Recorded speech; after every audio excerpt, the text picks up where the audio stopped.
Over the last 25 years, I've had the privilege of interviewing and highlighting some truly interesting people. Everyone who is anyone, both the famous and the infamous. From presidents and their first ladies to kings and queens, movie stars and pop stars, captains of industry, heads of state, sports personalities, innovative entrepreneurs, and some pretty fascinating everyday people. Today, I am happy to introduce you to Dr. Meleeka Clary, a clinical psychologist who says the key to her success is her ability to communicate and develop the strategies that give individuals the ability to help themselves. Dr. Clary, I would tell you that every clinical psychologist would hope to develop that skill. And I am so happy to be able to chat with you today. I see you've led quite a diverse career. So, why don't we start off by talking about your work as a clinical psychologist? How did you become involved in that line of work? Well, thank you, Star, for having me too. I just wanted to say that to you. Absolutely. Um, I started mentoring when I was younger age. It was like a after school program, and I liked to help the unfortunate children. And so I started counseling around that time. That's where I actually started helping others. And then I went into domestic violence, like started helping like in shelters, and I was counseling, direct counselor, that's what they would call it. And I really had a knack of helping domestic individuals, men or women. And, some people have like that ability to, just get out of situations when they get out of it, get into it, and some don't. And those people needed help, but it was kind of like not ashamed, but I want to say they didn't want to ask for help and they needed help. So I was that person to try to get it out of them and to help them to that level to healing. I want to say healing. Well, that makes a lot of sense to me. That seems to be a pretty specific area. So I'll ask you, in what matters of psychology do you consider yourself to be a specialist, or would you consider yourself to be a jack of all trades, meaning you can do anything? Yes. Well, it is a jack of all trades. I do like all the specialties, depression, anxiety, but I am going to say that my favorite is couples, relationships, marriages. I've had a failed marriage in my time, and I know what I've done wrong. And when you speak to marriage couples, you explain to them compromise. And I think because I had a failed marriage, I acknowledge my faults, but helping somebody else is to acknowledge that. And so they will understand how to fix their marriage. So I'm really good in relationship counseling. So you and I seem to have a little something in common since I am officially the judge on America's Divorce Court. And so I Yes. find myself utilizing some of those psychology skills that I've possessed over the years. I find it very interesting that, at least from my perspective, the inability to effectively communicate is usually at the core of so many problems in couples. Very What do much you so. think? Well, first of all, you got to be willing to listen, Yes, active ma'am. listen. Okay. And when people get into a marriage or any relationship, it has to go both ways, Oh, yeah. 50-50. And if you don't understand it, stay single. Hmm. It's not going to work. You're going to have to compromise. You cannot be 100 here and then or 60 here, 40. It's not going to work. And no No. matter how much we love getting in our way, because there's people, including myself, like I said, I acknowledge things, get my way. You can't do it. Mm-mm. You got to meet in the middle. And that's best, to meet in the middle. And maybe there's things you're not good at and the other person is good at. Trade off.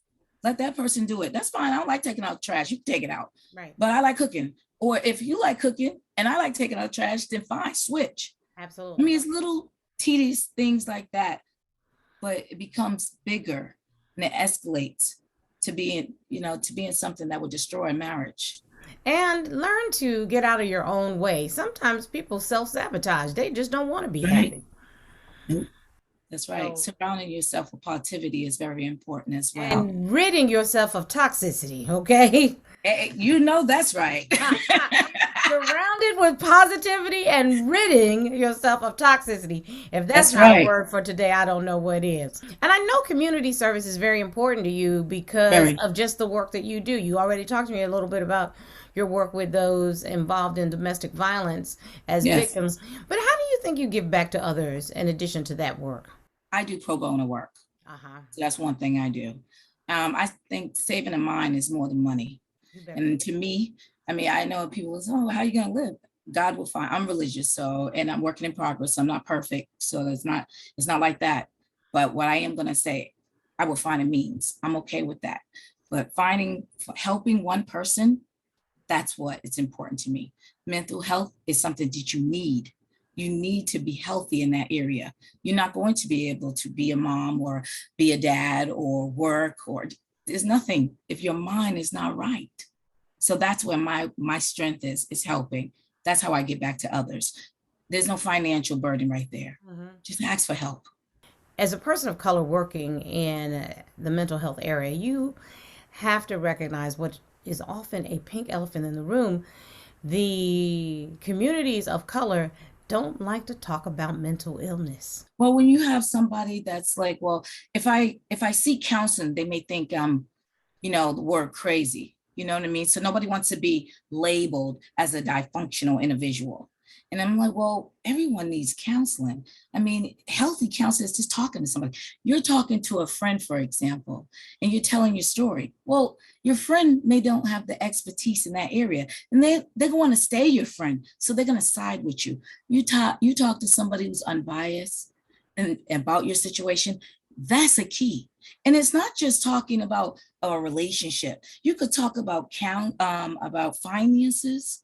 You can talk about what religions. You can talk about what direction you want to go. There's all different categories utilizing a counselor or a therapist or a doctor in that area. So it's about just getting to know that person and seeing where their weakness. And like I said, you take the financial burden right off the table. So come on and talk. And we could talk about anything. There's no judging in here. You have to have a judgment-free zone, and but by the same token, an accountability zone. So how about no judgment, but you are responsible for your behaviors. That's right. And I think as people start to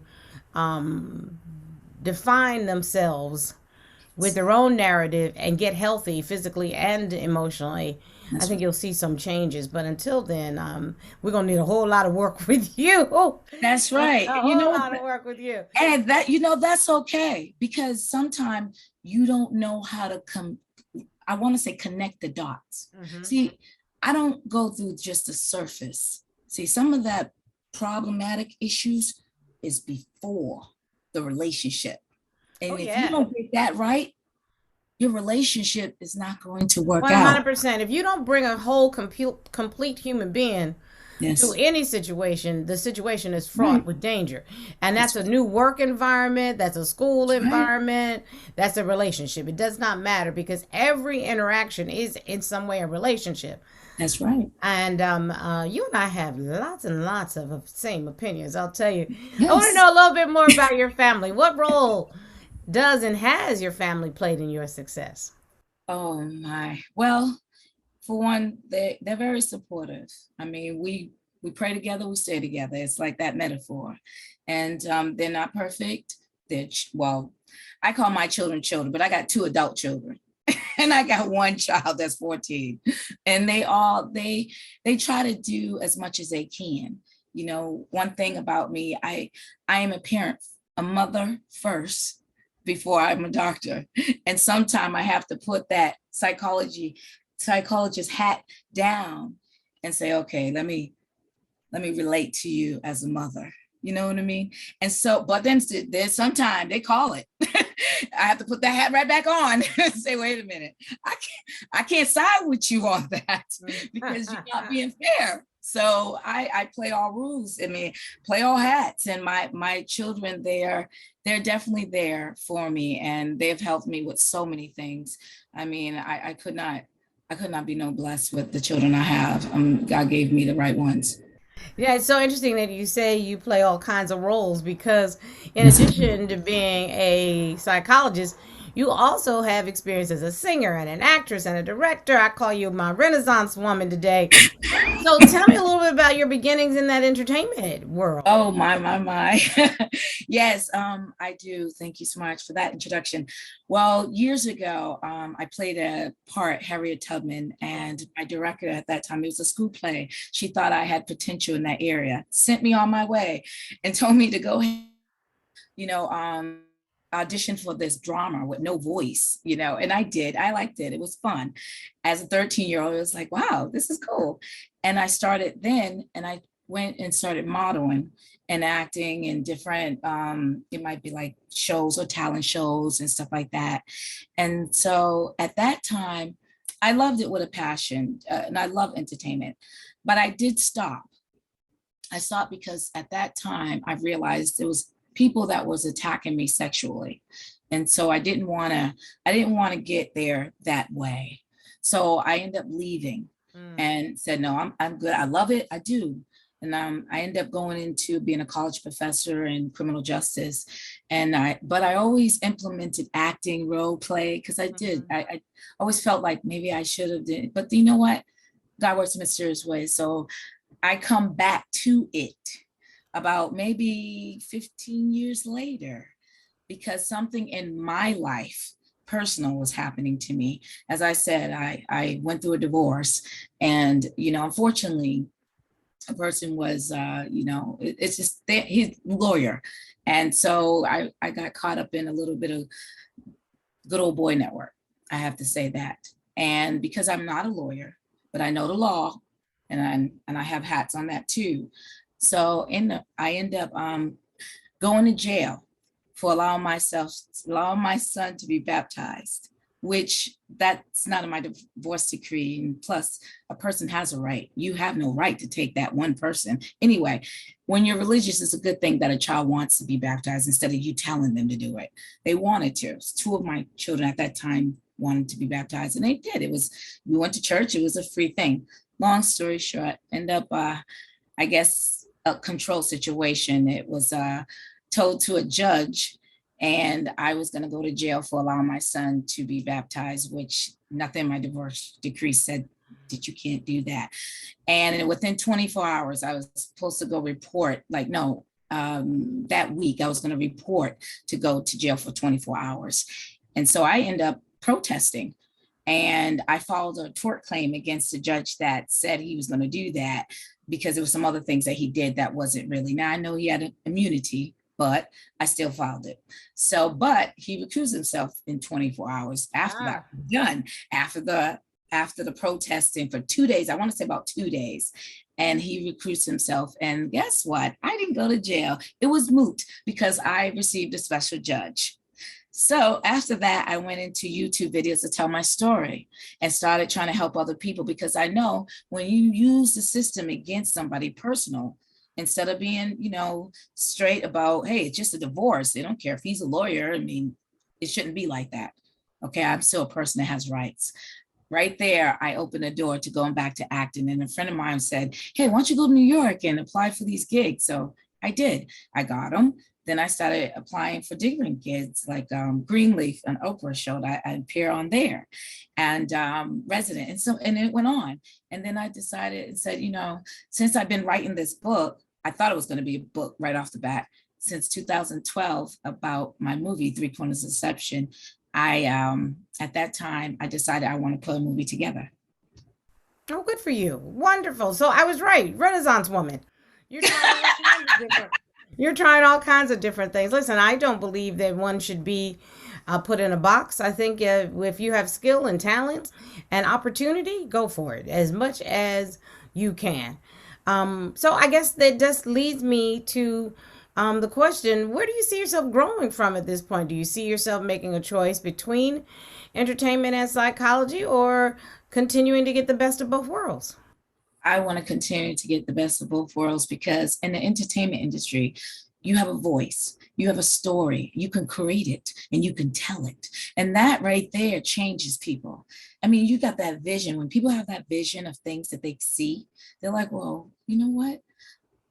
I can see that's me. And sometimes you give that person strength. Being a psychologist, yes, I'm a person with credentials. That's right, I can help you. Because some people, even if you want to tell them, hey, I'm just a person that knows a bunch of information, that's not good enough for some people. Yes, it has to be a DR right there because people trust that. That's okay. That's the way we're made. And I understand that. So it's good for me to use both fields. And I think I'm able to do that. And I'm doing that right now. And I love it. That's wonderful. That is so wonderful. And I'm glad because you just sort of outlined the kinds of projects that interest you as an artist, and I hope that you continue to get the best of both worlds. There's nothing like my mom used to say, find out what you're passionate about and then figure out a way to get paid for it. There you go. I like that. Dr. Clary, answer me this. What's the one thing you'd like the viewer of this video feature to walk away with today? I want them to understand, do not stop trying and believe in yourself. And please keep negativity away from you. If you are in a situation that's negativity, try to avoid that. It's the best thing for you. Try to stay positive. When you wake up, no day is the same. I do not like that metaphor that, same day, same thing. No, change it because you can. Think differently. So this day will be even if you, with the good and bad, bring it, but make it a good day. Why? Because it's a day you was allowed to have. So honor it and just move on with it. And that's what I want people to understand. And I'm here. I'm all on Google, so you can search Dr. Meleeka Clary. I am there. I will help you. If you need help, I will get you there as much as I can. What a wonderful sentiment. Absolutely. And Dr. Clary, I just want to say thank you because I really, truly believe you've got to figure out your own narrative and share that narrative with the world. Don't let anybody else define you. I'm grateful for this time that we've had together, and I wish you the best of luck with everything you're working on. Thank you. Thank you so much for having me, sir. It was a pleasure. Thank you.